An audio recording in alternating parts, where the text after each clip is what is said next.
you being a people pleaser or a martyr is not the actual problem. That is actually a beautiful thing. If you look out into the world now and you can see all sorts of people who are just more self absorbed, walking past someone who needs assistance, they don't even think about it anymore. Everyone's out for themselves. And so, in a world riddled with that type of behavior, you are someone who puts themselves last to put others first, to drive people where they need to be on call when someone needs your guidance or advice or help, or maybe you're the emotional pillar that people have to lean against. What a wonderful thing you can do. However, the issue becomes when you betray the inner child self. The inner child self that needs rest. The inner child self that needs the protector.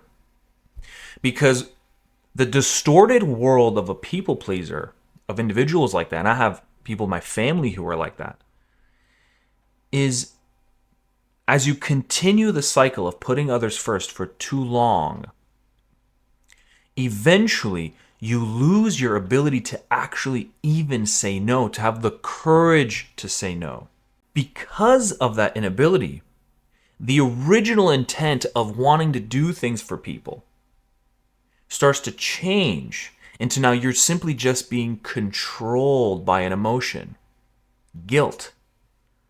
Guilt is a predominant emotion that comes up when you are in the moment of wanting to say no to a request that you feel is breaching boundary. Perhaps you're exhausted, you're tired, and you feel that emotion really, really kick in. And eventually you're no longer, like I said, doing it from that place of light, from that place of, to be honest, angelic behavior. And then that is when it becomes distorted into bitterness, anger, resentment. And the worst part that can happen is the regression, or rather, sorry, I should say repression.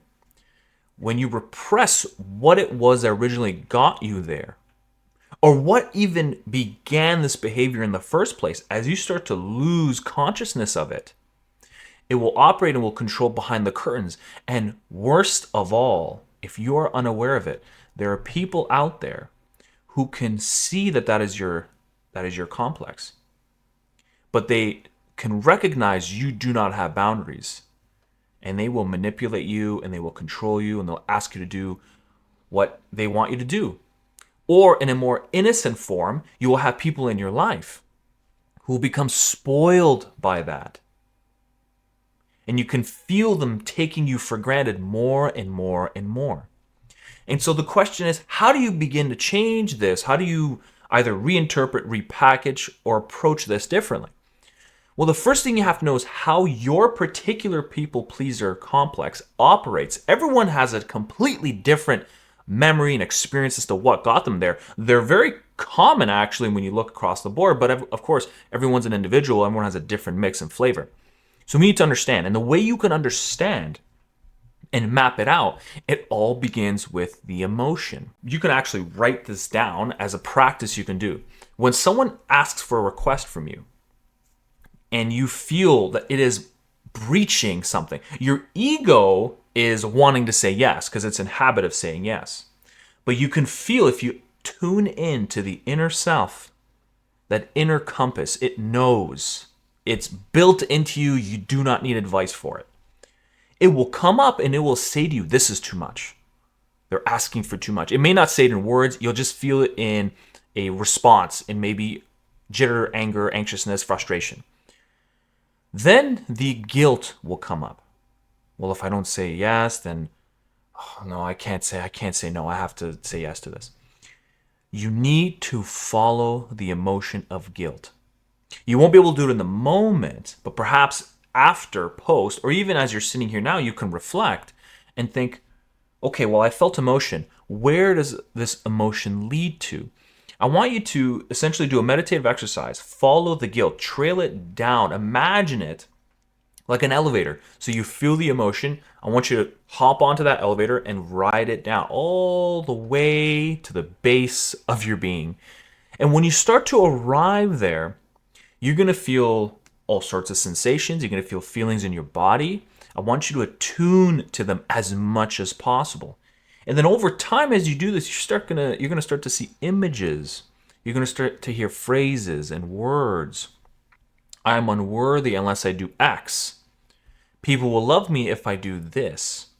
Or I am only accepted into my group when I am productive. You'll find it won't come to you so in simple form. It'll be a bit mysterious and, how would you say, cryptic. And it's for you to decipher. But they all pin down to memories, either a collection of memories or one predominant memory. That memory could be growing up and subtly being told, not directly, indirectly, that anytime you were putting other people's needs first, you were all of a sudden then rewarded. You were giving praise, you were given attention, you were given acceptance. Or it could be that if you didn't put people first, those around you got angry. They blamed you for everything. They blamed you for the downfall of the house, the family, the relationship, whatever it is. And then from those memories either accrued over time or one big boom whammy hit, it formed itself into a complex within you. And that created the narrative and the story and the values you live by. Now, the point of this exercise is to not berate yourself or to hate on it. It is simply just to see and map out your inner psyche. You need to know how this functions. Once you can understand how it functions internally, then you can now follow it into how you act it out. What are the particular actions that you seem to always say yes to?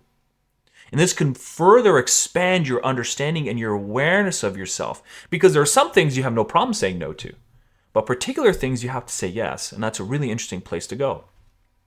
Find the grounding actions that you do. Where do you place this narrative? Where does it express itself? Or I should say, where does it almost compulsively act out?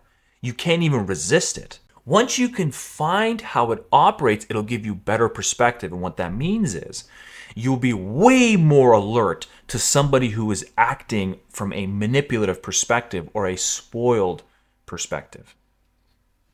And now the hardest part, once you start building that awareness, is going to be acting in your interest, saying no. And now the way you can do that is sit down, write on a piece of paper, what are some things you are going to begin to set boundaries. Now, of course, your boundary may be farther than most people because you like to do that. You like to give yourself to other people. It makes you feel happy, gives you purpose and meaning, which is fantastic.